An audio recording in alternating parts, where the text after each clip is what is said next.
Mesdames, Messieurs, j'espère que vous avez bien profité de la pause déjeuner. Nathalie Croiset, je suis à nouveau avec vous et pour la suite de ce forum franco-allemand de l'énergie en ligne, organisé, hein, je le rappelle, par le ministère fédéral allemand de l'économie et de la protection du climat, le ministère français de l'économie, des finances et de la souveraineté industrielle et numérique, le ministère fédéral allemand des affaires étrangères et l'Office franco-allemand pour la transition énergétique. 22 janvier, une date symbolique, hein, pour la France et l'Allemagne, puisqu'en 1963, je le rappelle, c'était la signature du traité de l'Élysée.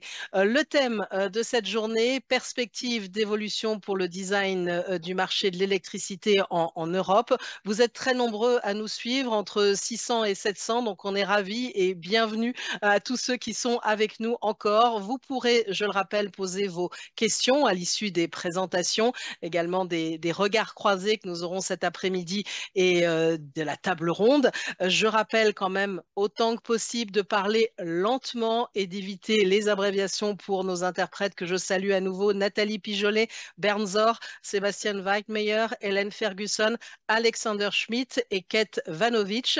J'en profite pour dire une nouvelle fois, pour ceux qui ne l'auraient pas entendu, que toutes les présentations que vous voyez aujourd'hui et les fichiers audio seront disponibles sur le site de l'OFAT à partir du 4 février. On en arrive au sujet qui s'affiche devant vous, le sujet des défis et des décisions à l'échelle nationale dans le contexte des interdépendances européennes. Il va être question de flexibilité, et il en est largement question, d'adéquation de la production et de marché. Nous allons voir d'abord du côté allemand les défis sur la voie d'un système électrique renouvelable. Pour en parler, on est ravi d'accueillir Christophe Maurer. Bonjour, merci d'être avec nous. Vous êtes directeur général de Consentec depuis 2007, titulaire de diplôme en électrotechnique et en sciences économiques. Et dans votre travail, vous vous intéressez aux questions de technique des systèmes et d'économie dans le domaine de l'approvisionnement en énergie électrique et de la décarbonisation des systèmes énergétiques. Merci à vous, Monsieur Maurer, d'être avec nous. Je vous passe la parole pour 15 minutes de keynote et nous prendrons des questions après. Merci beaucoup.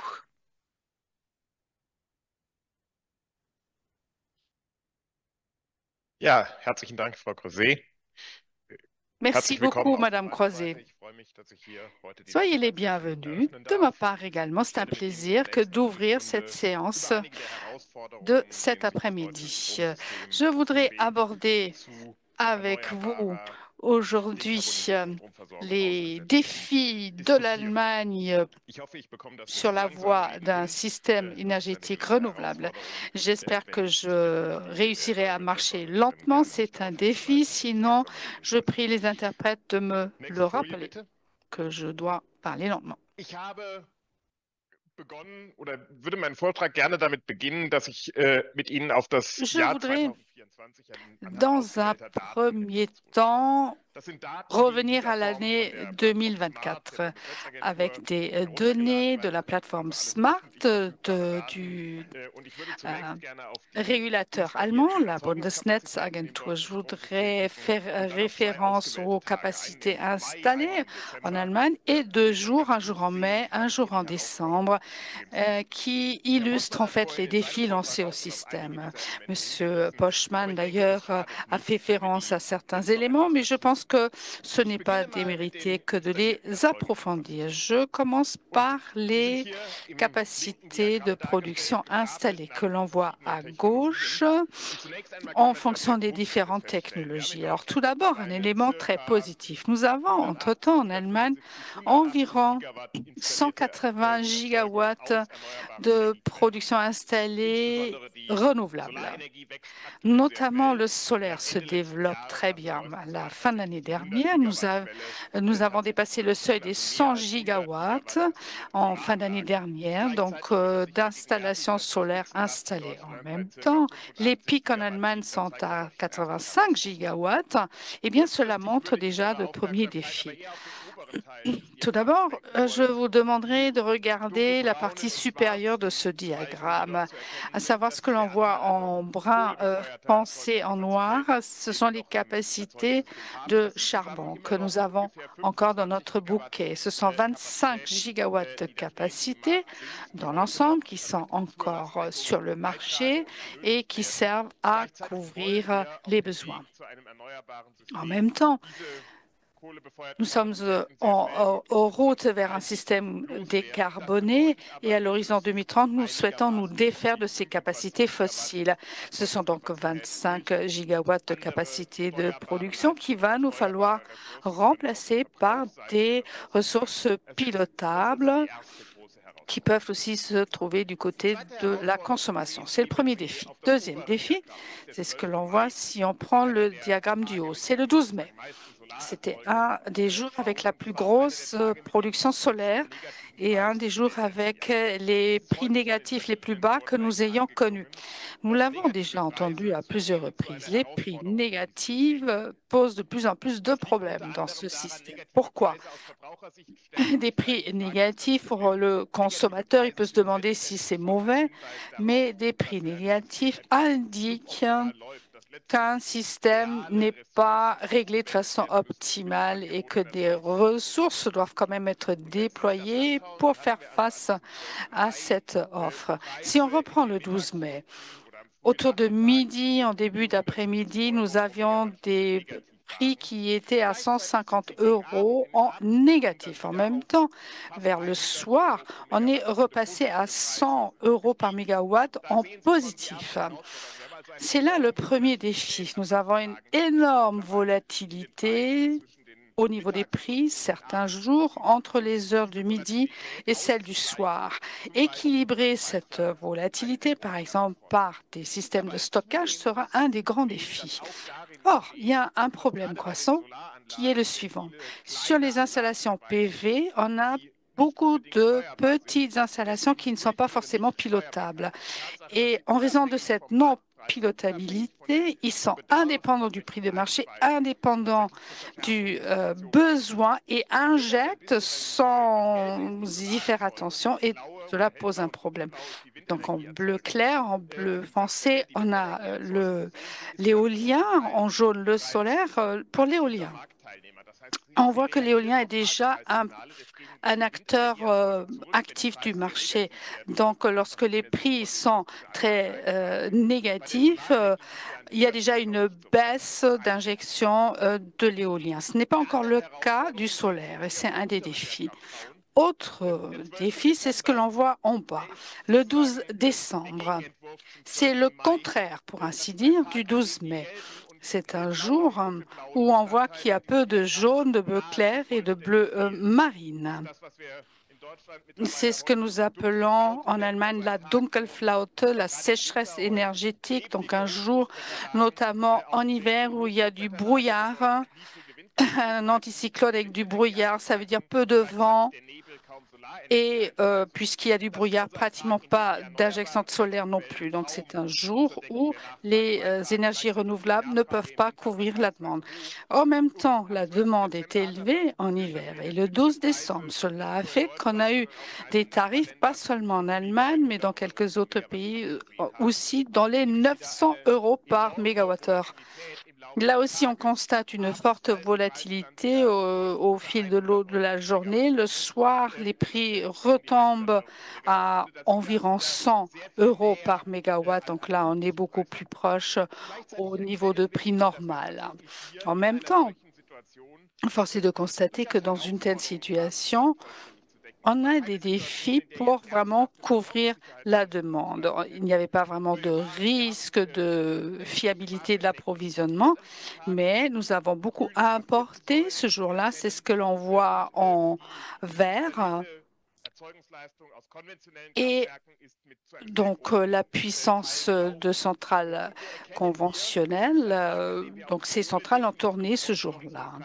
Donc, c'est un jour où le charbon est nécessaire. Sans les centrales à charbon, on aurait eu du mal à couvrir le besoin. Mais il nous reste cette forte volatilité. Le défi, c'est donc d'une part de faire baisser la volatilité des prix avec, par exemple, une flexibilité du côté de la demande, mais à long terme, il faudra assurer la fiabilité de l'approvisionnement par des productions supplémentaires.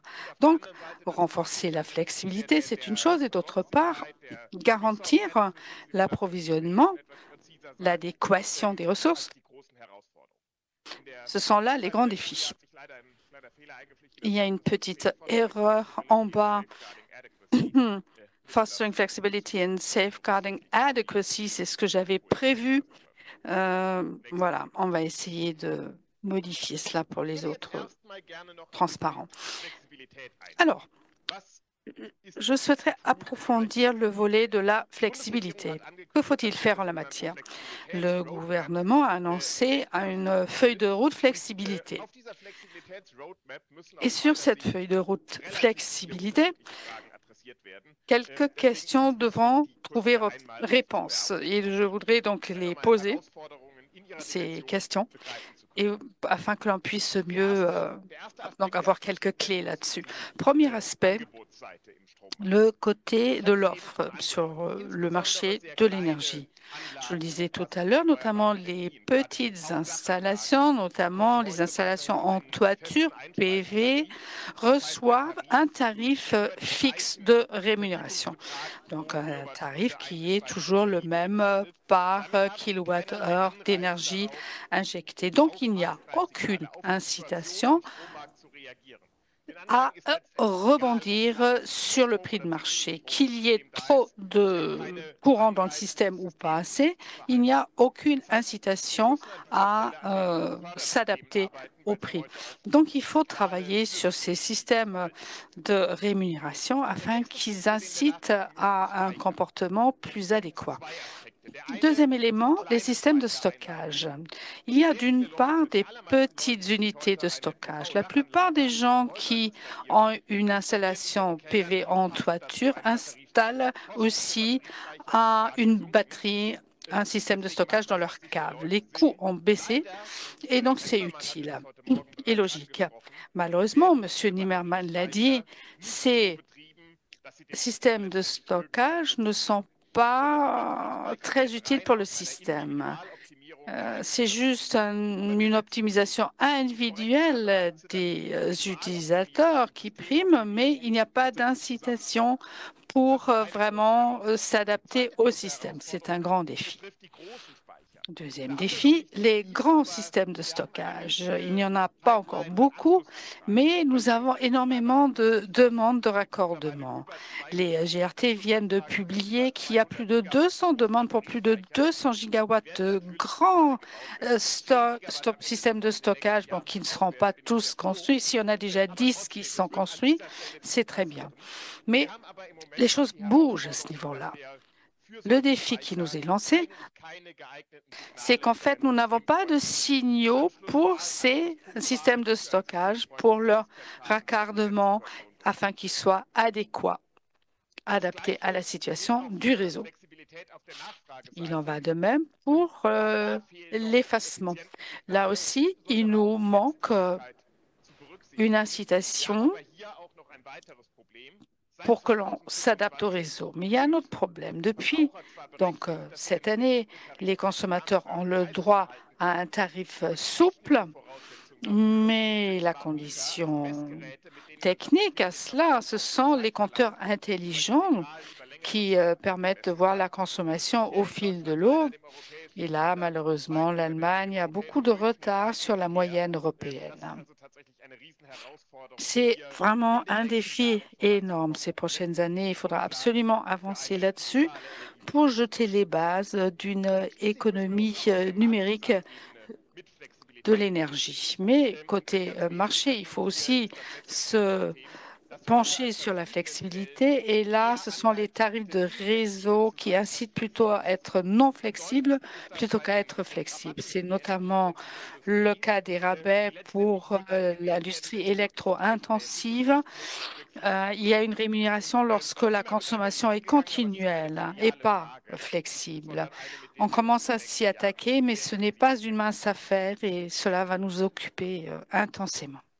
Dann würde ich gerne noch auf das Thema Sicherstellung der Versorgungssicherheit, der Resource Alors, Adequacy eingehen. j'en arrive à ce que l'on appelle l'adéquation des ressources, donc sécurité de l'approvisionnement. Nous l'avons entendu, l'Allemagne a décidé de mettre en place un marché de capacité tel qu'il existe déjà en France, donc un système où la production, les ressources flexibles sont rémunérées parce qu'elles existent pour être là en cas de besoin. Donc, ce n'est pas comme sur le marché classique de l'énergie où on est payé pour une livraison d'énergie. Sur le marché de capacité, c'est la réserve en fait qui est rémunérée.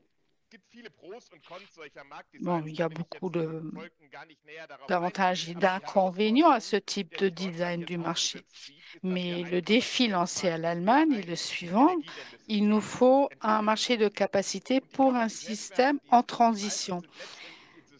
Il est vrai que les marchés de capacité existants ont vu le jour dans des situations différentes où on avait de grandes unités de production pilotables. Mais ce n'est pas là notre avenir. Nous n'aurons pas de grandes centrales pilotables, mais nous aurons différentes options de flexibilité et c'est là que le bas blesse.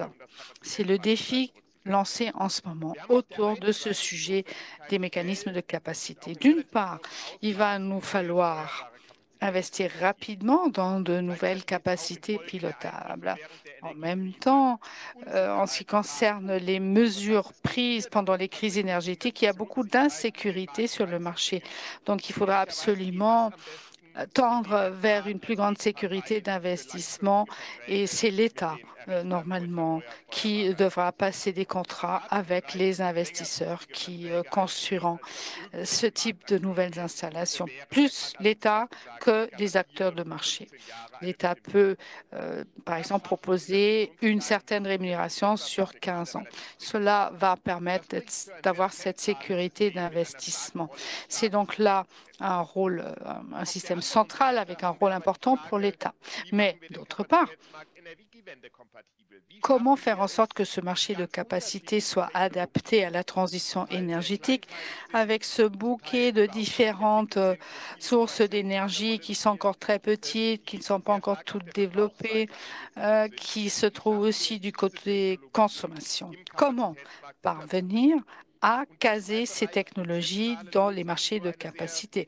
Et là, des solutions centrales ne pourront jouer qu'un rôle limité, car en effet, il faudra donc exploiter des savoirs décentralisés.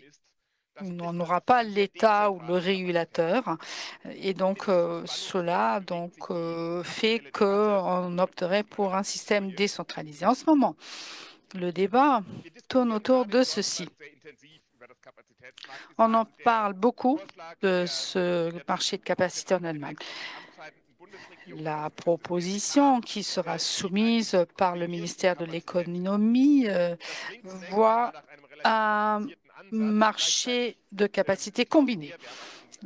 Ça a l'air compliqué dans un premier temps, mais nous avons travaillé également sur cette proposition et nous pensons que cette proposition serait mieux à même que les marchés existants de créer la sécurité de l'investissement et d'autre part de faire face aux défis lancés par les énergies renouvelables. Alors, comment ce marché de capacité combinée peut-il fonctionner? L'idée est la suivante. Nous avons un système en deux étapes, à deux volets. Nous avons d'une part des mises aux enchères pour de nouvelles capacités. Donc là, c'est l'État ou un acteur mandaté par l'État qui ferait des enchères pour des contrats à long terme, par exemple, sur 15 ans.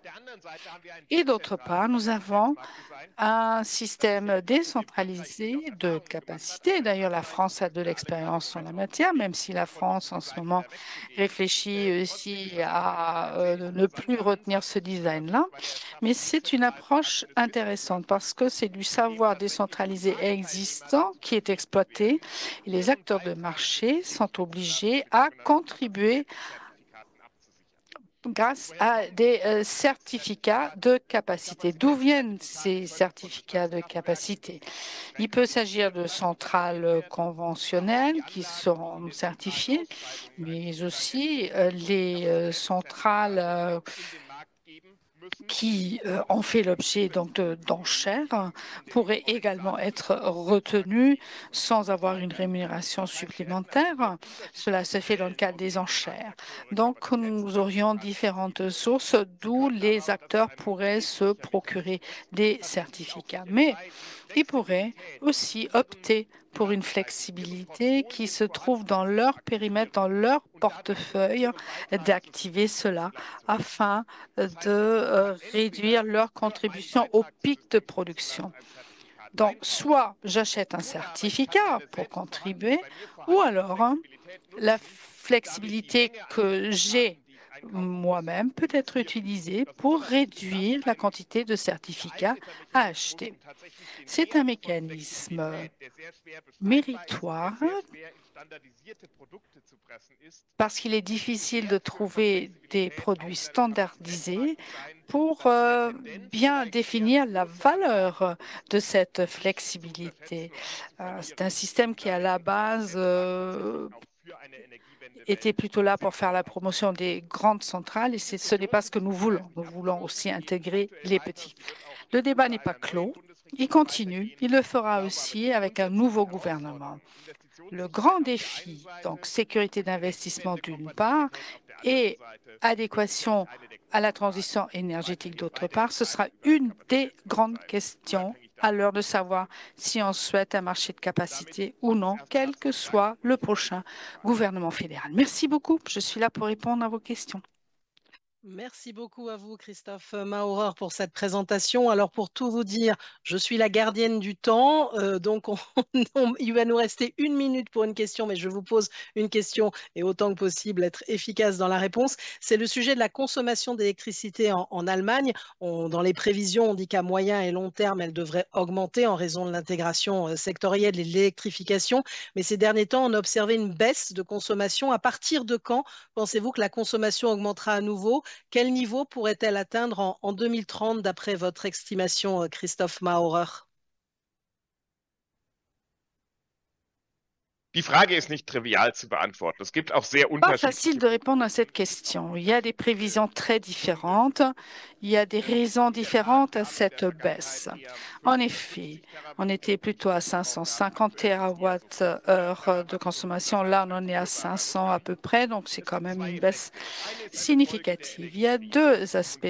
Il y a d'une part une conséquence de la crise énergétique qui fait qu'on a des prix de l'énergie plus élevés, notamment pour les électro-intensifs. On n'a pas encore retrouvé les prix d'avant-crise, raison pour laquelle il y a moins de production, donc moins de consommation. Deuxième élément, l'augmentation de la consommation que nous avions espérée en raison d'une plus grande électrification, notamment pour la chaleur et les transports, ne se sont pas réalisées dans la mesure où nous l'avions prévu il y a 3-4 ans. À la différence de l'électricité où la décarbonation avance rapidement, nous savons que pour la chaleur et les transports, la décarbonation est beaucoup plus compliquée. Il y a des obstacles importants et donc ça avance moins vite que nous l'avions espéré. La prévision était la suivante. En 2030, on serait à 750 TWh. Au jour d'aujourd'hui, on ne pense pas pouvoir atteindre cela. Où est-ce qu'on en sera exactement? C'est une question sur laquelle on peut débattre longtemps. Je pense que par rapport à notre niveau actuel, les 500 TWh, il y aura une forte augmentation et ça se fera bientôt. Il y a quand même une petite reprise par rapport à cette baisse qu'on a connue. Donc, il y aura quand même à l'horizon 2030 une forte croissance, mais vous pourrez répondre exactement, c'est un petit peu difficile. Merci beaucoup à vous, Christophe Maurer, donc directeur général de Consentec, pour votre intervention. Il y a beaucoup de choses à dire dans un temps évidemment qui est réduit parce qu'on a encore des regards croisés, des tables rondes, mais c'était important d'avoir ce regard sur l'Allemagne. On va voir la même chose du côté de la France, hein, flexibilité, adéquation de la production et des marchés, avec Monsieur Patrice Geoffron, que je suis ravie de retrouver. Bonjour, professeur d'économie et directeur du Centre de géopolitique de l'énergie et des matières premières à l'Université Paris-Dauphine. Je pourrais en dire beaucoup beaucoup sur votre CV, hein. Vous avez fait des recherches et vous en faites toujours sur la convergence entre l'électricité et les communications, l'émergence de nouveaux modèles, hein, notamment la blockchain. Vous avez été membre du Conseil mondial de l'Association internationale de l'économie de l'énergie et de l'équipe d'experts qui a accompagné la Convention citoyenne pour le climat. Et donc, je vous passe la parole pour 15 minutes aussi de présentation de ces enjeux. Merci. Merci, merci Nathalie. Très heureux de vous retrouver. Enfin, comme toujours, très heureux de participer aux manifestations de l'OFAT. Je me souviens, Nathalie, que nous avions tous deux animé toute une après-midi de débat passionnant il y a quelques années. Et donc, je suis particulièrement honoré en ce jour historique de participer à cette célébration de l'importance de la coopération franco-allemande. Petite confidence, je vous parle de mon bureau à l'université Paris-Dauphine. Vous savez peut-être, y compris en Allemagne, qu'il s'agit de l'ancien bâtiment de l'OTAN. Et dans ce bâtiment de l'OTAN, nous avons notamment une très belle collection de photos où nous voyons un président américain du début des années 60 qui par ailleurs est allé expliquer à Berlin qu'il se sentait berlinois. Et donc tout ça nous ramène au temps béni, mais assez lointain finalement, de la coopération transatlantique. Et donc dans ce contexte très incertain, l'amitié franco-allemande a d'autant plus d'importance. Alors la tâche qui m'est confiée, donc apparaît là dans le titre, de souligner, voilà, en toute franchise, les challenges sur la route de la neutralité climatique vue de France et en matière évidemment de système électrique. Je vais vous résumer mon propos, comme ça si le temps devait me manquer et si Nathalie vous aviez à me couper, eh bien comme ça vous auriez l'intégralité du narratif. Le point de départ, c'est le bilan et qui vient d'être publié il y a un jour ou deux par RTE de l'année 2024 et qui montre le retour à meilleure fortune de la France qui a des niveaux de production décarbonés à 95% et qui par ailleurs est un carrefour. Je commenterai cette slide.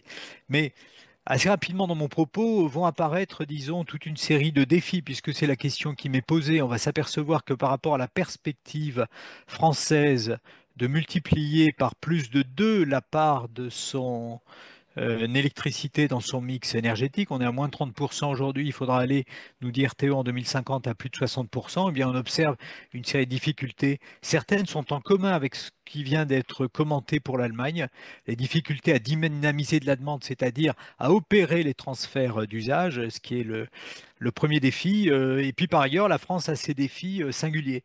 La capacité à relancer un cycle d'investissement dans le nucléaire qui est programmé, mais les conditions à la fois techniques et financières de ces investissements ne sont pas finalisées pour l'heure. Et évidemment, on a en commun de ce point de vue d'être dans une période politique en France qui est assez singulier, peut-être plus encore que ça n'est le cas en Allemagne. Et on a nos propres défis, la capacité à dynamiser les investissements en matière de renouvelables. Et puis le dernier, mais ça n'est pas le moindre, il faut qu'on ait des mécanismes de formation du prix final qui soient collectivement acceptés. C'est la problématique de définir le système post-ARENH qui est en débat. Ce débat n'est pas encore finalisé. Il faudra le faire assez rapidement puisque le système d'ARENH qui prévaut depuis une bonne quinzaine d'années sera fort clos, arrivera à son terme à la fin de cette année. Voilà pour le pitch. Donc je reprends mon propos et Nathalie, merci ensuite de faire avancer les slides. Donc point de départ, la France est un carrefour, alors géographiquement, mais électriquement également. On l'observe sur ce qui se trouve en bas et on voit qu'au fil du temps, eh bien, il y a des flux électriques qui traversent la France, qui ne procèdent pas uniquement d'exportation à partir de la France, mais notamment voilà, qui vont de la péninsule ibérique vers le nord, vers l'Allemagne, vers la Belgique ou vers l'Italie, qui sont des phénomènes nouveaux. Et c'est ce qu'on voit en bas à droite, qui croise d'ailleurs en volume. C'est particulièrement spectaculaire sur sur la période 2021-2024 et ce qui nous donne au terme de l'année 2024 un record d'exportation et un record d'exportation d'une électricité qui est décarbonée à 95%, ce qu'on aperçoit vaguement sur la carte qui est en haut à gauche, qui fait que la France à cet égard n'est comparable qu'avec les pays scandinaves. Pour donner un ordre de grandeur, 21 grammes par kilowattheure au terme de l'année 2024. Donc on peut souligner qu'à la fois c'est remarquable, je vais être critique un peu plus loin, c'est tout à fait remarquable. Ça veut dire qu'est exportée à partir de France une électricité très très bas carbone. Point de départ plutôt élogieux et remarquable. Encore une fois, je reviendrai ensuite à l'identification des challenges. Slide suivante. Merci Nathalie. Alors tout ça pour souligner également, et notamment par rapport à un débat qui a eu lieu en France et qui pourrait rebondir dans les années à venir. Bon, ce graphique là, il est un peu complexe, mais il est là pour ça. Il est là simplement pour souligner que la France tire également avantage de ces flux d'importation et notamment pas uniquement de ces flux d'exportation qui concourent à tirer vers le bas dans différentes circonstances, notamment dans les circonstances qui se multiplient un peu partout en Europe et en France également, de prix négatifs. Manière de dire et de couper court, en tout cas d'apporter une pierre au débat, un débat que je trouve assez malencontreux sur l'intérêt que pourrait avoir un pays comme la France avec voilà, un parc électronucléaire très largement développé à restreindre, à garder pour lui, je vais le dire rapidement avec mes mots, son électricité. Ce débat a surgi au moment de la crise, il pourrait ressurgir au moment d'échéance électorale et ça me semble ne pas faire sens pour différentes raisons, mais notamment celle qui est évoquée là. Slide suivante. Merci beaucoup. Alors pour rappeler également que en dépit de son merveilleux système électrique, la France n'a pas été immune au moment du choc de 2022. Ça s'observe de différentes manières. Bon, en haut à gauche, vous avez ce qu'a coûté à la France et à d'autres pays, mais singulièrement à la France, les boucliers amortisseurs tarifaires, 3,5% du PIB. Pour l'Europe entière, c'est un chiffre que j'aime bien rappeler, 700 milliards d'euros pour l'Europe, y compris la Grande-Bretagne pour la circonstance, 700 milliards d'euros. Donc on a là une belle motivation à maintenir la décarbonation, qui est la seule assurance contre ce type de choc. Et puis ce qu'on a vu d'assez remarquable, on le voit apparaître sur la carte qui est en haut à gauche, c'est l'inversion des flux. Le fait qu'on soit devenu dans cette période, du fait des difficultés du parc électronucléaire français et de la problématique de corrosion sous contrainte, on est devenu importateur à cette période et on a exporté d'ailleurs du gaz dans mes différentes activités. Je suis administrateur indépendant d'LNG. LNG, c'est la filière d'Engie qui importe le gaz naturel liquéfié. J'ai vu le système se réorganiser et GRT Gaz exporter, signe également de coopération franco-allemande, du gaz au moment où l'Allemagne exportait de l'électricité pour aider la France à faire face aux difficultés que nous rencontrions. Le bilan de tout ça pour la France, c'est 116 milliards d'euros d'importation, de factures d'importation de gaz de pétrole, mais également d'électricité durant cette année, alors qu'une année moyenne, on est plutôt aux alentours de 50 milliards, donc un choc au moins 2,5% du PIB, à nouveau qui doit nous conduire à garder le cap du Fit for 55 et plus encore au-delà du Green Deal. Dans la slide suivante, on voit apparaître sur la scène voilà, les difficultés, en tout cas les objectifs. Donc là, on est dans les scénarios qui donnent en tout cas les ordres de grandeur d'RTE. RTE nous dit que la décarbonation, encore une fois, ça n'est pas totalement singulier à la France, évidemment, mais en tout cas, pour la France, il s'agit de se projeter dans un avenir au milieu de ce siècle qui sera évidemment net zéro, puisque c'est l'objectif collectif, mais pour ce faire, qui sera plus électrifié. Si on veut avoir des ordres de grandeur, au moment où nous parlons, on tend vers les 30% dans le mix énergétique. On doit aller à 60% et au-delà si on veut avoir des ordres de grandeur. Alors évidemment, ça ne couvrira pas tout, mais tout ça suppose massivement des transferts d'usage. Et ces transferts d'usage, on les voit apparaître sur la slide qui suit. Sur la slide qui suit, on voit apparaître des ambitions dans différents domaines. Certains sont assez conventionnels, si on peut dire, dans le domaine du transport avec le véhicule électrique. D'autres peut-être plus singuliers. Il y a une partie des orientations de politique industrielle ou d'attractivité qui pourraient être de parvenir à ancrer en France des investissements industriels qui seraient à la recherche d'une électricité décarbonée et, espérons-le, mais c'est moins garanti, également bon marché. Derrière tout ça, on peut visualiser par exemple des data centers, ça pourrait être un des termes. Voilà, donc on a là autant d'ambition évidemment qu'on pourrait commenter, mais le temps va nous manquer, avec une observation qui apparaît directement derrière de mémoire. Merci Nathalie.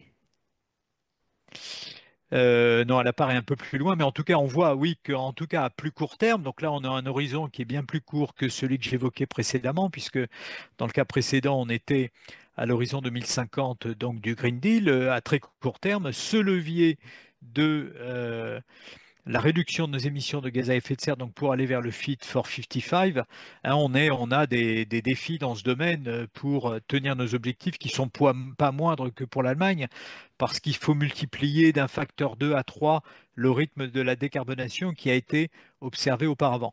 Ce qui suppose, via l'électrification directe et indirecte, eh bien, de descendre une marche d'escalier, voilà, qui a la taille qui est ici. On la retrouvera un peu plus loin et on verra comment elle se décompose. Donc, pour résumer, nos engagements à long terme dans le cadre du Green Deal, nos engagements à très très court terme dans le cadre du Fit for 55 passent, sinon centralement, en tout cas très singulièrement, par la capacité à produire plus d'électricité et évidemment une électricité qui est décarbonée. Donc dans le cas de la France, on n'aura pas de substitution entre du carboné et du décarboné. Le carboné pesant aujourd'hui dans l'épaisseur du trait, hein, pour mémoire 95% d'électricité décarbonée en 2024. Mais à activer ce levier dès à présent, ce qui va supposer de remplir deux conditions. Première condition, de produire plus. On verra qu'il y a des questions juste après. Et puis, consommer plus d'électricité. Il y a également autant de questions qui apparaissent sur la slide suivante. Voilà, les questions relatives à la demande. Rien de très nouveau, par rapport à ce qui a été commenté dans la question posée par Nathalie tout à l'heure à notre collègue allemand. Voilà, on est à des niveaux de consommation électrique qui sont inférieurs à ce qu'on a pu observer à la fin de la décennie 2019, donc avant le premier choc du Covid et le deuxième choc de la crise énergétique. Il y a des explications qui sont en commun avec ce qui a été évoqué pour l'Allemagne, évidemment. Bon, à la fois des efforts bienvenus de sobriété, mais également de la destruction de demandes industrielles, des niveaux de prix qui réduisent la compétitivité, en tout cas l'appétence pour consommer de l'électricité. Et on a de manière plus préoccupante, et ça renvoie à des questions de politique publique, on n'observe pas le décollage, en tout cas pas au bon rythme du véhicule électrique. Derrière tout ça, ça renvoie à la période que je qualifiais tout à l'heure de singulière sur la scène politique française, dans laquelle, du fait de la dette, et ça nous différencie clairement de l'Allemagne, eh bien, nos incitations à certaines des filières qui peuvent être au centre de ce transfert d'usage du thermique à l'électrique, eh bien, sont moins soutenus pour des raisons qui relèvent de notre capacité à les financer pour le véhicule électrique, pour les pompes à chaleur. Je sais que la question s'est posée en Allemagne pour le véhicule électrique. Ce que j'ai cru en comprendre, c'est qu'il y a une décision qui a conduit à arrêter les subventions, mais que ce sont moins vos marges de manœuvre en termes absolus que des principes voilà, qu'on connaît bien relativement à l'usage des euros publics en Allemagne. Mais en France, voilà, on est évidemment au cœur de débats budgétaires qui conduisent à renier toute une série de politiques publiques. Alors le fait de les examiner et d'examiner leurs effets, évidemment, s'impose dans ce contexte et sans doute très au-delà. Mais de fait, ça réduit le soutien et l'accélération des transferts de demande. Et puis il y a d'autres domaines dans lesquels voilà, nous n'échappons pas, par exemple, au retard qui est pris dans le domaine dans la capacité à produire de l'électricité, de produire pardon, de l'hydrogène vert. Beaucoup d'entreprises de cet écosystème ont déplacé leur plan d'investissement de 5 ans au moins, et ce qui conduit à observer que le décollage de la production via des électrolyseurs n'apparaît pas dans la dynamique, dans la structure, dans la dynamique de demande. La sortie de ce phénomène, même observation que pour l'Allemagne, est très difficile à prédire, mais évidemment, ça va, et on va passer à la slide suivante, ça va avoir une incidence sur les besoins d'électricité et sur la manière dont on va se projeter dans les différents investissements. Donc là, vous avez deux slides. À gauche, la slide, voilà, pour avoir encore une fois des ordres de grandeur de fermeture du parc actuel, donc de décroissance. Et puis, vous avez à droite, mais ne regardez pas dans les détails, ça a de fait peu d'intérêt. Et ce qui est intéressant, c'est de cibler la substitution nécessaire entre la mise en production de nouveaux EPR, les EPR dits 2, et la fermeture au terme d'une période qui, à l'heure actuelle, conduit à investir dans le prolongement de leur durée de vie, donc la fin de vie du parc actuel. Donc on va avoir un effet de relais nécessaire entre les deux. Et pour l'heure, ce qu'on observe, c'est que le parc électronucléaire français est revenu à des niveaux de production qui sont en tout cas plus satisfaisants que ça n'était le cas évidemment au cœur de la crise et qui ont vocation à croître encore. Mais de fait, on ne pourra prendre le relais qu'avec des investissements dans des EPR dits 2. Et pour l'heure, le design de l'EPR2 n'a pas été totalement acté. Et puis par ailleurs, le modèle de financement est encore en discussion. Et cette question, évidemment, elle est essentielle parce qu'on sait que pour des investissements aussi lourds et surtout des investissements qui s'étalent sur le long terme, le coût du capital est absolument surdéterminant sur le coût du kilowattheure qui sortira in fine. Et ce débat, eh bien, pour différentes raisons, du fait de sa complexité, mais également du fait de la situation politique en France à l'heure actuelle, il n'a pas été mené à son terme. Donc on se trouve dans un entre-deux qui, de ce point de vue, est un peu préoccupant. Dans la slide d'après, on verra que, à court terme en tout cas, et au premier horizon qui est celui du Fit for 55, la capacité, donc là on est dans les émissions du secteur énergétique, et la capacité dans le secteur énergétique à réduire les émissions à l'horizon 2030, elle repose un peu sur le nucléaire. Donc sur le nucléaire, c'est l'optimisation du fonctionnement du parc actuel, et puis l'ouverture qui est en cours de l'EPR de Flamanville, dit Flamanville 3, mais qui de fait pèse peu relativement aux investissements additionnels à consentir et à leur mise en fonctionnement en matière de renouvelables électriques. Et de ce point de vue, on a également un défi qui est voilà, de parvenir à avoir un débat public qui permet de réduire les coûts de déploiement, enfin les durées de déploiement, les coûts de déploiement, et on observe que jusqu'alors, eh bien, on n'a pas été, en tout cas la zone d'Europe, alors qu'on n'est pas la plus dense, loin de là, qui est parvenue à instruire posément ces investissements et à l'inscrire dans le paysage. Donc on a également un défi. Et sur le court terme, encore une fois, plus d'électricité, dans l'hypothèse où nous aurions à couvrir plus de besoins, va passer par la capacité à produire plus de renouvelables.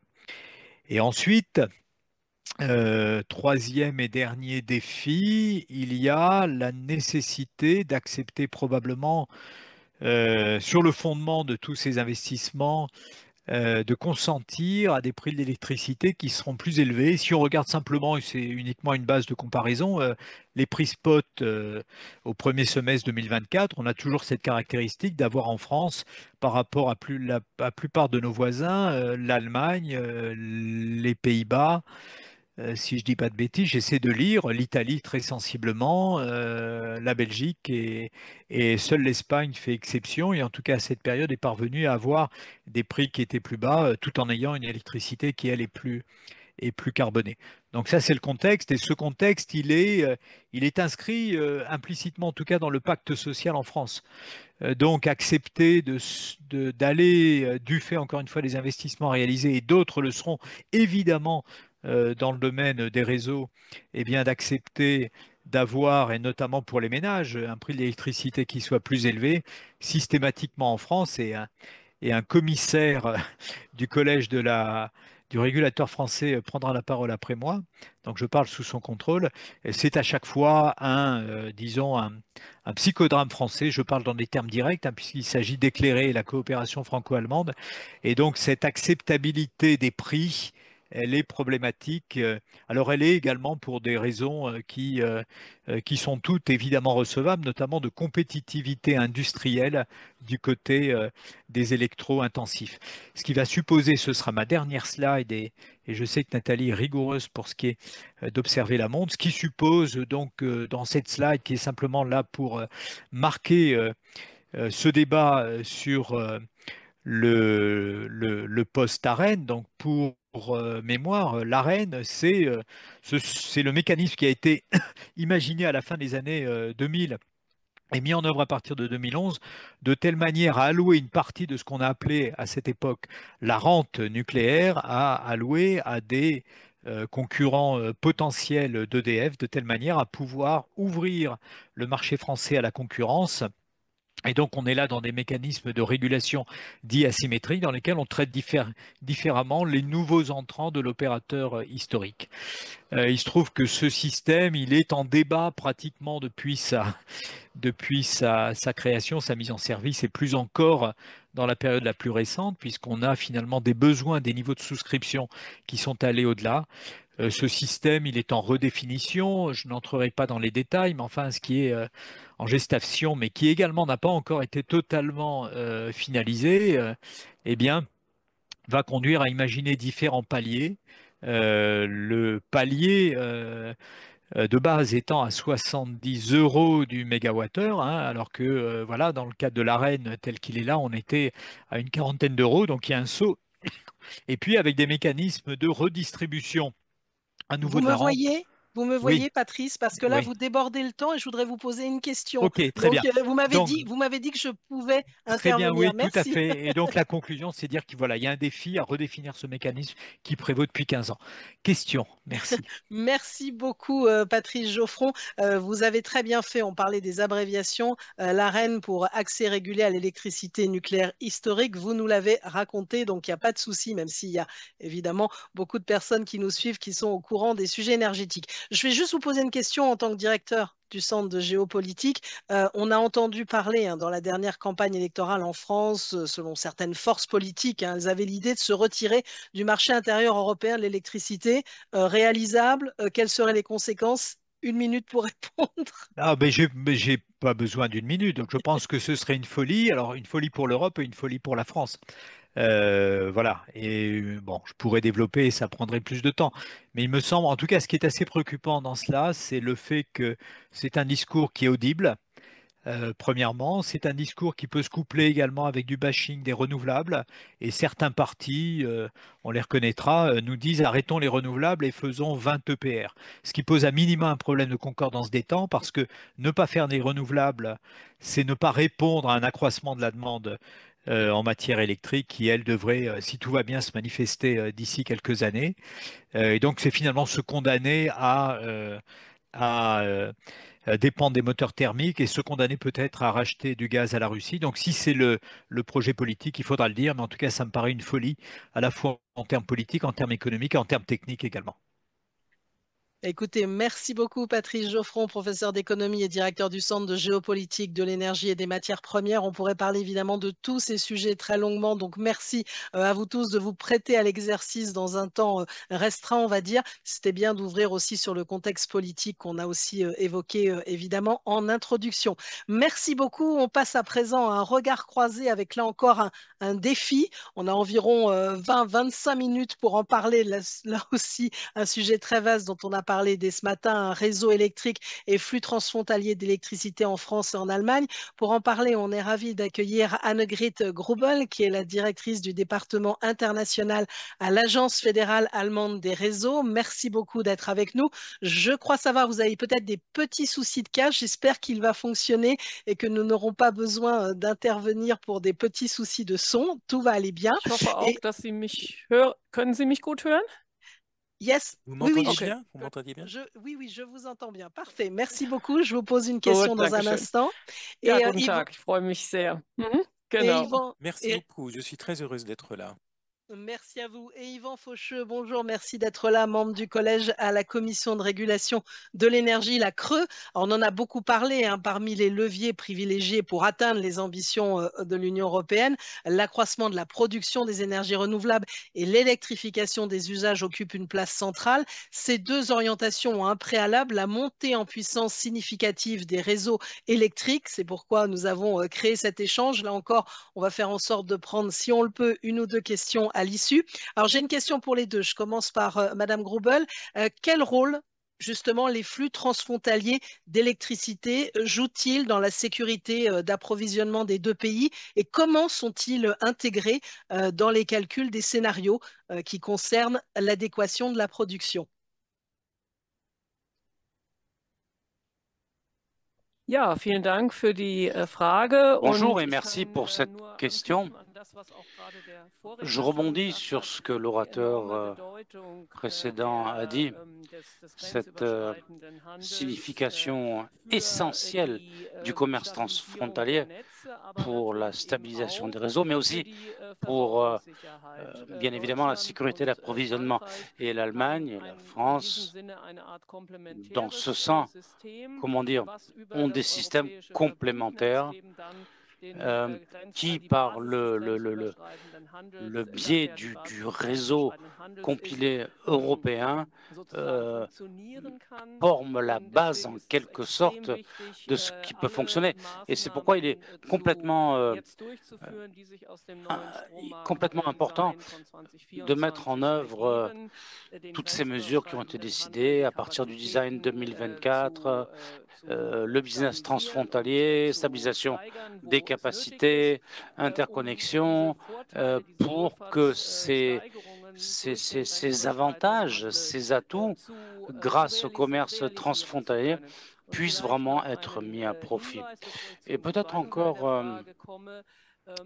une Wir dernière haben remarque avant de gerade passer à la in deuxième der partie de la Krise question. gesehen, wie Au cours de wichtig der la Binnenmarkt, das crise qui funktionierende s'en est Binnenmarktes suivie, ist, weil dadurch eben nous avons vu Steigerungen l'ampleur des ausgeglichen dégâts werden konnten, parce que die sich le mécanisme ergeben était bon. haben durch die Certaines fluctuations ont Disruption pu aus être Wegfall compensées, des disruptions russischen Gases und der que dann l'on connaît parce mögliche qu'il n'y avait plus de gaz Kompensation durch russe einen et verstärkten il y a europäischen eu Handel, unter anderem vor allem auch dort compensations qui sont le zwischen fruit Frankreich und d'un Deutschland. négoce Da hat er intensifié sozusagen der européen Binnenmarkt et seine surtout entre la Krisenfestigkeit France et l'Allemagne. bewiesen Et und je pense que le marché intérieur gleichzeitig a auch prouvé sa für résilience die dans ce langfristige sens. Perspektive Et eben pour la es perspective à werden long terme, mehr Netz- und auch mehr j'ajouterai Handelskapazitäten qu'il benötigt in y einem aura besoin Energiesystem, d'avoir was davantage über de mehr und mehr capacité auf erneuerbare Energien zurückgreift. dans le Und contexte d'un système qui se fonde de plus en plus sur les diese renouvelables. Steigerung sehen wir Et ja sehr positiv und je veux dire, wollen cette als tendance, Regulierer das on auch la voit unterstützen d'un bon œil.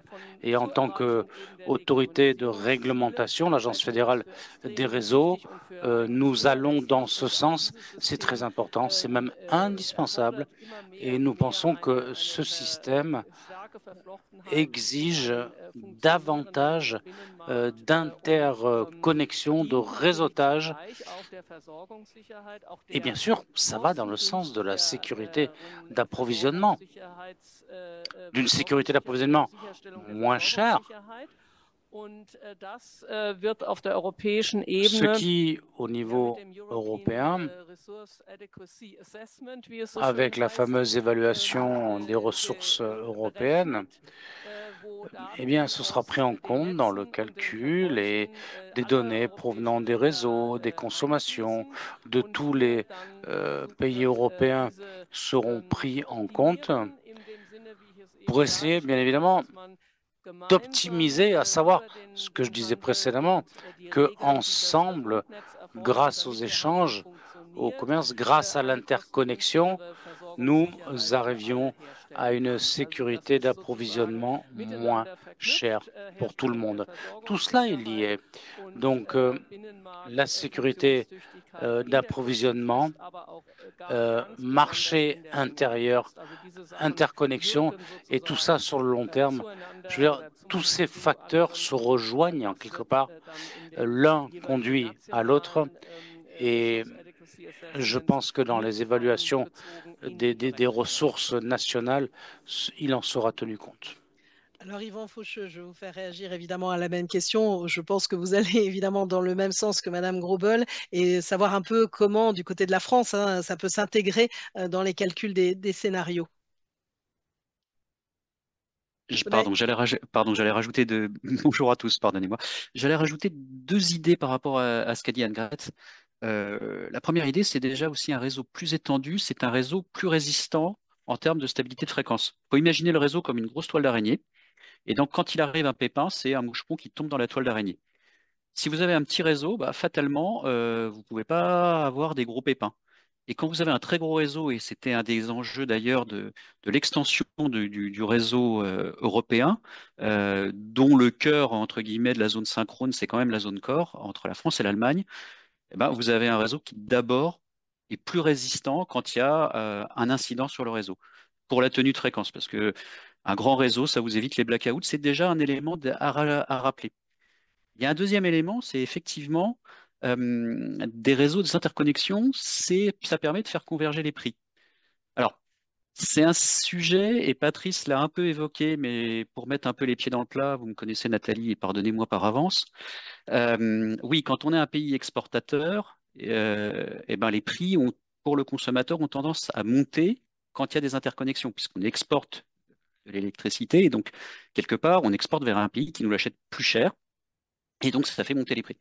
Ça fait monter les prix pour les consommateurs, mais le régulateur est quand même obligé de faire remarquer, fielleusement certes, que ça fait aussi monter les prix pour les producteurs.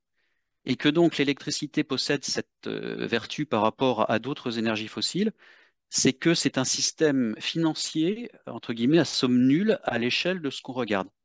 Et par ailleurs, toutes les études montrent que on a une courbe de prix qui est une courbe avec une très grande accélération et que donc descendre le prix pour tout le monde, ça crée un bénéfice global très positif.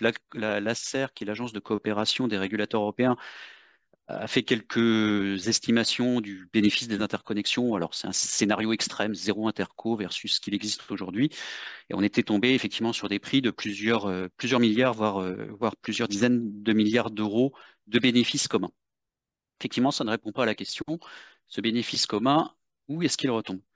Et puis, le dernier élément que je voulais rajouter, c'est que entre deux pays qui ont fait des choix de mix énergétique qui ne sont pas les mêmes, les interconnexions permettent de foisonner. Quelque part, on dilue les risques. Et je pense que les crises récentes qu'on a connues montrent bien que, en faisant un choix de mix énergétique, on s'expose plus ou moins à certains risques. Risque d'approvisionnement en gaz, problématique sur un parc de production très uniformisé, absence de vent, j'en passe et des meilleurs. Plus on met en commun notre capacité à résister aux risques, et ça c'est du technique, c'est pas du politique, plus on a une chance que le système soit au final efficace. Et donc, ça me conduit effectivement à la deuxième partie de la question, c'est comment les interconnexions sont prises en compte aujourd'hui dans les prévisions. Il faut avoir en tête qu'en fait, il y a deux niveaux. Il y a d'abord un niveau européen dans lequel on essaie de faire une prévision des grands équilibres production-demande avec, entre guillemets, les dernières informations à jour. Et puis après, on a des adéquations qui sont faites à des niveaux plus nationaux. Donc RTE fait en France le bilan prévisionnel. Là, on reprend grosso modo ce qui sort du bilan fait au niveau européen. Donc c'est un jeu, entre guillemets, en permanence où il y a des allers-retours. Je ne vous cache pas que parfois, il peut arriver que, on soit légèrement en retard dans un des deux exercices. Mais bon an, mal an, ça fonctionne quand même de façon assez résiliente. Je ne pense pas qu'on ait pu passer la crise si les prévisions qu'on avait faites avaient été grossièrement erronées. Alors, on voit un peu les enjeux avec vous en question d'intégration hein, des calculs. Et puis, vous avez commencé à évoquer finalement, Yvan Faucheux, la deuxième question que je voulais poser à tous les deux. Et donc, je vais faire réagir à Annegrit Grubel puisque vous avez parlé de sécurité, vous avez parlé de prix. Donc, c'est de mieux comprendre comment les interconnexions électriques entre la France et l'Allemagne peuvent-elles favoriser des synergies hein, entre les systèmes électriques. Qu'est-ce que vous en pensez, Madame Grubel? Ja, die Interkonnektoren sind ja sozusagen das Oui, Bindeglied l'interconnexion, c'est le trait d'union entre les deux systèmes. Et sans cela, rien ne fonctionnerait. Donc, plus de capacités sont investies dans, dans ces interconnecteurs, eh bien, plus, je pense, l'échange qui en résultera, et Yvan l'a bien expliqué, pourra être géré par rapport aux différences de prix. Et ça, je veux dire, c'est quand même le principal atout des capacités d'interconnexion. Et on voit bien que dans la pratique, c'est effectivement un objectif ambitieux, un défi, 70%. Allez, pour le, on va dire, le commerce de façon un peu lapidaire. Et en Allemagne, nous sommes pas mal barrés, on est à peu près à 60% et nous pensons arriver au 1er janvier 2026 à ces 60%, mais le tout, il faut le voir en connexion avec les conditions qui déterminent la stabilité des réseaux. Il faut que la stabilité des réseaux soit garantie. Dans certaines situations, on peut parfois en déroger pour ne pas mettre, bien évidemment, en péril la sécurité. Mais c'est des choses qu'il faut garder présentes à l'esprit. Et je vais dire que, comment dire, l'objectif très ambitieux n'est pas une valeur absolue non plus. Et il faut replacer les choses dans leur contexte. Et il faut voir ce lien entre les capacités, la stabilité, la sécurité du réseau et le fait de rendre possible un commerce, un échange sur ces réseaux. Il ne faut pas les séparer, ça va ensemble. Et les conditions sont ce qu'elles sont. Le commerce, bien sûr, sera optimisé parce qu'il y a, en termes de bien-être économique, il y a quand même un apport. Alors, vous avez commencé à évoquer aussi le sujet de la capacité actuelle des interconnexions entre la France et l'Allemagne. Alors, Yvan Faucheux, comment ça va-t-il évoluer dans les prochaines années? On sait bien qu'il y a les enjeux de décarbonation du système électrique, la sécurité d'approvisionnement dont vous avez parlé. On a des objectifs aussi ambitieux de l'Union européenne. Comment seront-ils atteints, Yvan Faucheux? Oula, merci pour la question. Non, un petit élément par rapport à la question qui a été posée à Anne-Grete, et je m'excuse de faire un petit esprit d'escalier. Je pense que les mix français et allemands sont des mix qui sont très en avance en termes de décarbonation. Pas en termes de choix techno, ça c'est autre chose, mais en termes de décarbonation. Et donc, c'est pour ça que comme l'interconnexion permet d'avoir un système plus efficace, il est quand même parfois paradoxal, si notre objectif est bien la décarbonation, de ne pas accepter les outils qui permettent d'optimiser deux systèmes qui, par des choix différents, ont des comportements parfois différents. Et donc l'interconnexion entre la France et l'Allemagne est vraiment un élément important dans l'objectif de décarbonation, ne serait-ce que parce que nous avons des mix qui sont, je ne dis pas à la frontière, il y a d'autres pays qui sont très en avance, mais on a quand même des mix par rapport au poids que l'Allemagne et la France représentent dans la production électrique européenne, près de 20%, qui sont quand même des éléments extrêmement structurants.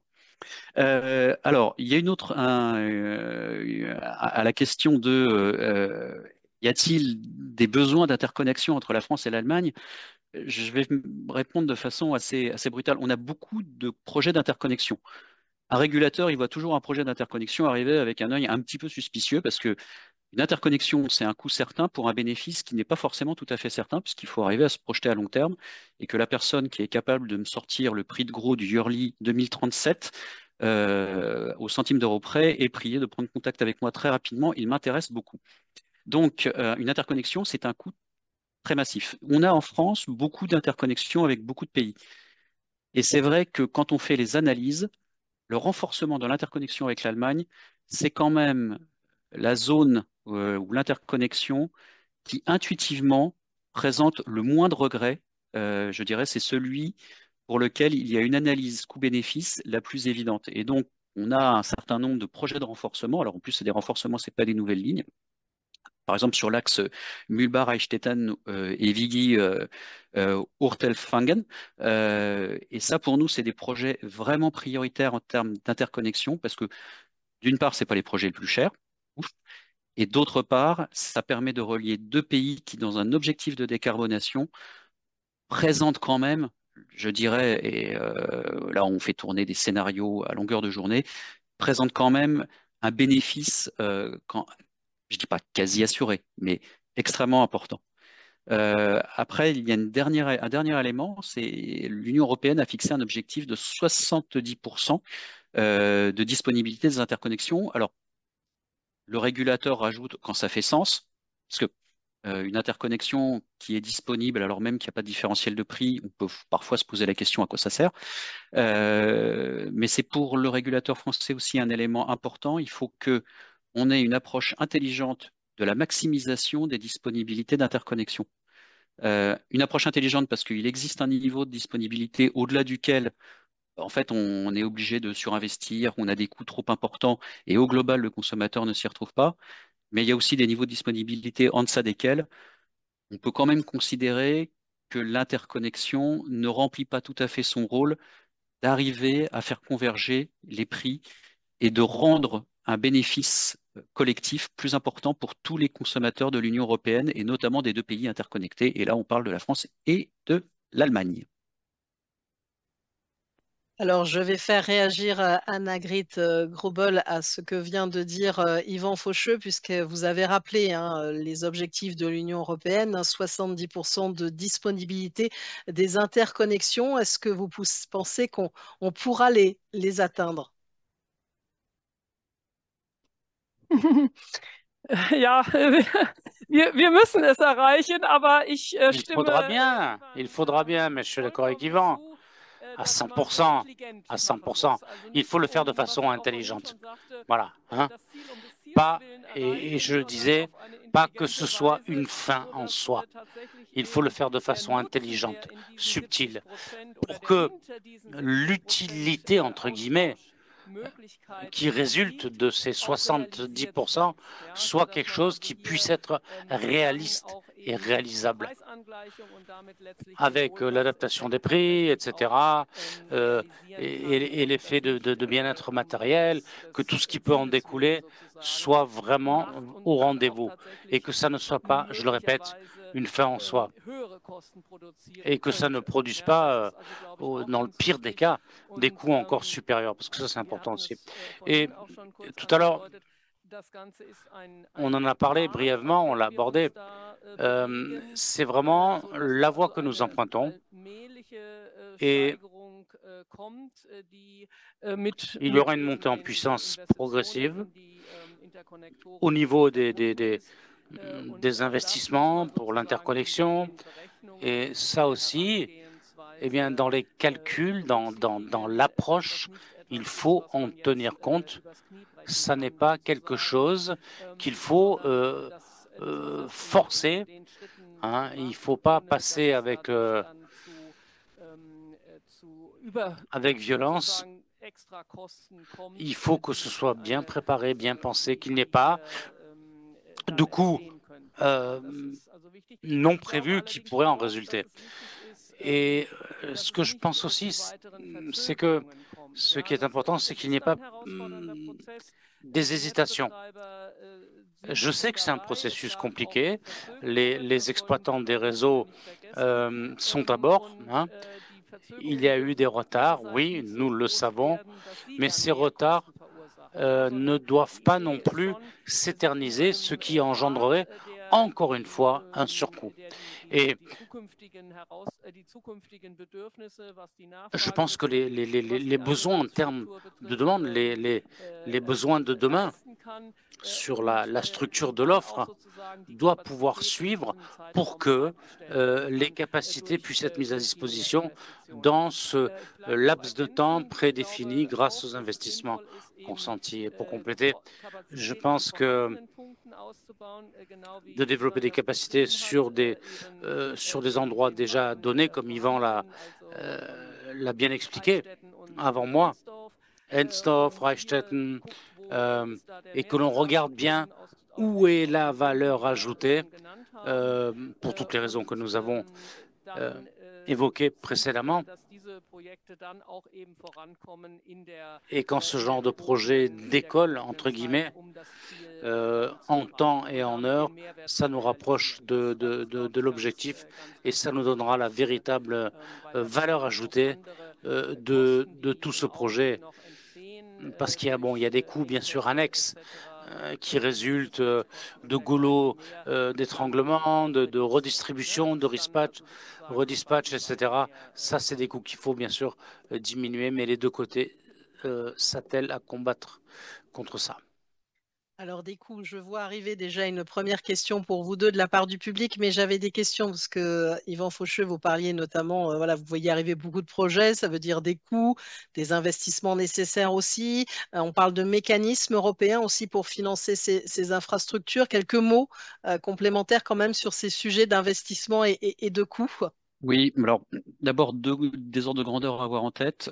Sur le réseau de transport, il y a à peu près 100 milliards de coûts d'investissement qui sont prévus, dont 40 milliards pour l'éolien offshore.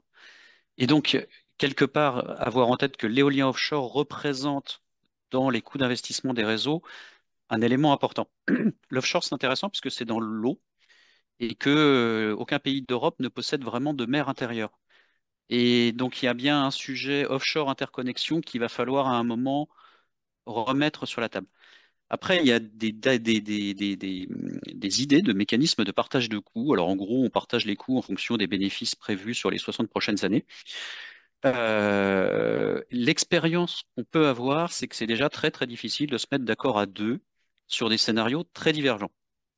Donc, envisager des mécanismes de partage encore plus loin ou encore plus élargis des coûts, des cadres d'investissement collaboratifs à plus de deux, je pense que c'est intellectuellement très séduisant et je pense que ça doit être creusé dans certaines situations particulières. C'est pour ça que j'ai cité l'éolien offshore. Il y a sans doute quelque chose à faire. Dans d'autres configurations, et si on veut que la décarbonation s'accélère, tant dans la partie consommation que production, mon conseil, c'est keep it simple. On a déjà tellement de choses à se dire à deux et tellement de problèmes à résoudre à deux qu'il m'apparaît pas forcément tout à fait raisonnable d'envisager des systèmes de partage de coûts à 27. Donc voilà, je sais que c'est porté par certains. Je suis un peu dubitatif, non pas sur la partie théorique, qui est extrêmement reluisante. Sur la partie pratique, c'est que, bah voilà, déjà un contrat, c'est 10 jours à signer à deux, alors à 3 jours. Voilà.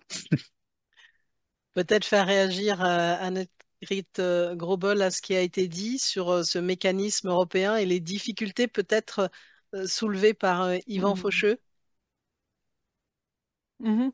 Ja, ich gebe ihm auch da recht. Das ist Je natürlich, suis desto entièrement mehr d'accord da avec Yvan. beteiligt sind, desto schwieriger wird es.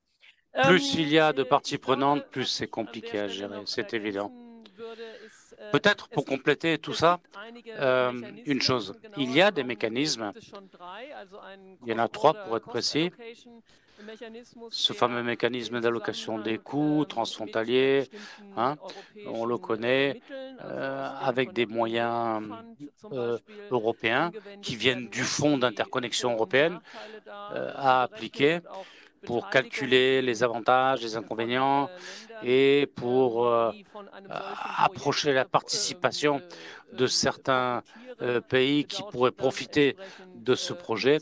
Et ça, bien sûr, mitzumachen. ça veut dire qu'il faut s'engager, il faut Dann gibt es participer. den Et puis, Engpasserlösungsverteilungsmechanismus il y a ce und einen mécanisme dritten qui permet de Mechanismus. surmonter les goulots d'étranglement et un troisième mécanisme.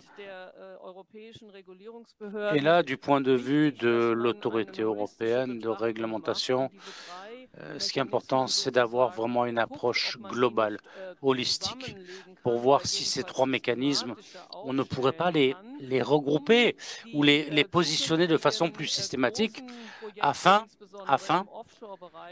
de gérer mieux des projets d'avenir en offshore, par exemple, comme Yvan l'a évoqué, et pour mieux répartir les coûts entre toutes les parties prenantes pour que la valeur ajoutée, au final, eh bien, soit vraiment pour le bénéfice de tout un chacun. Je ne veux pas dire que le système actuel est injuste, mais je pense qu'il a un petit potentiel d'amélioration. Voilà, on dira comme ça. Alors, on arrive presque à la fin de ce regard croisé. On pourrait en parler pendant longtemps de ces flux transfrontaliers. En tout cas, on a bien compris l'intérêt. Je prends le temps et quelques minutes pour des questions de la part du public.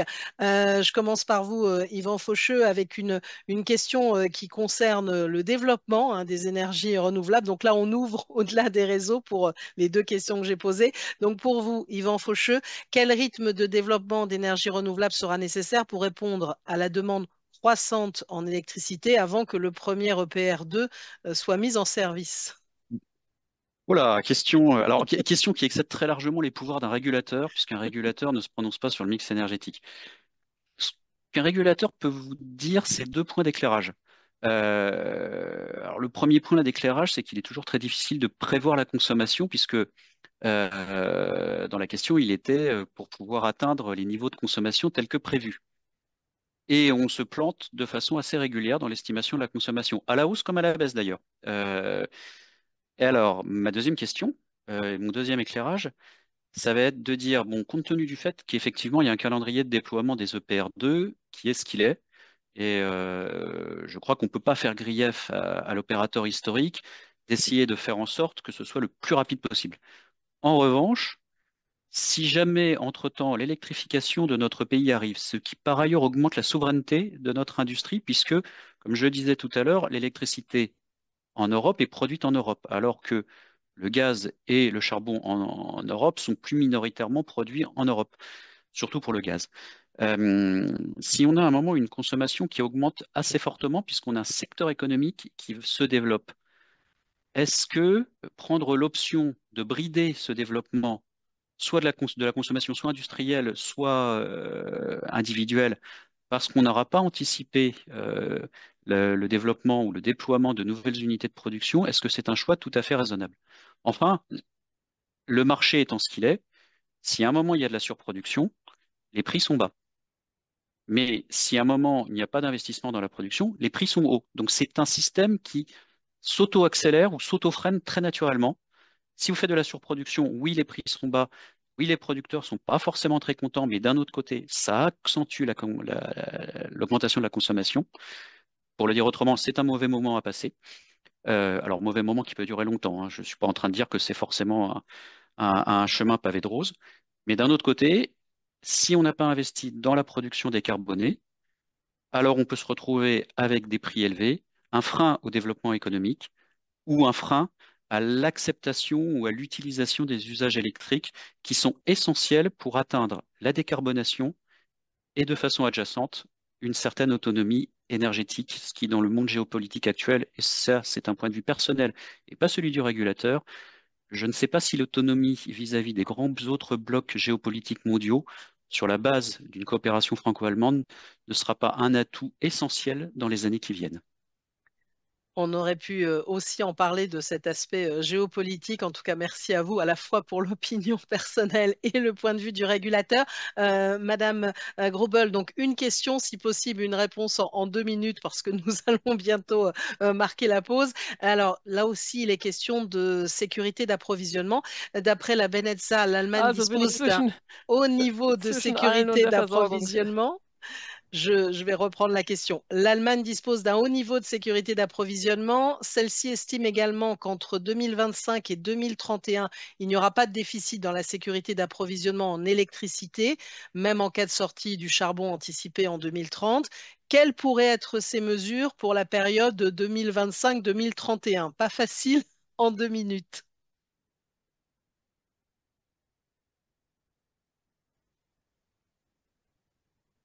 Ja, Sie sagten es schon, es gibt da Oui, vous kein venez de le dire. Defizit und Il n'y a pas de déficit et vous savez aussi que le gouvernement allemand a présenté une proposition pour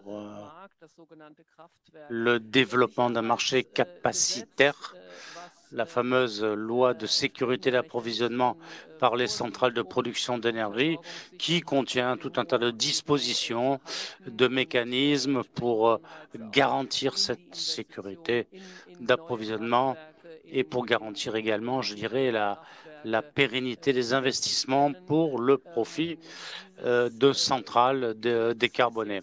Alors cette loi,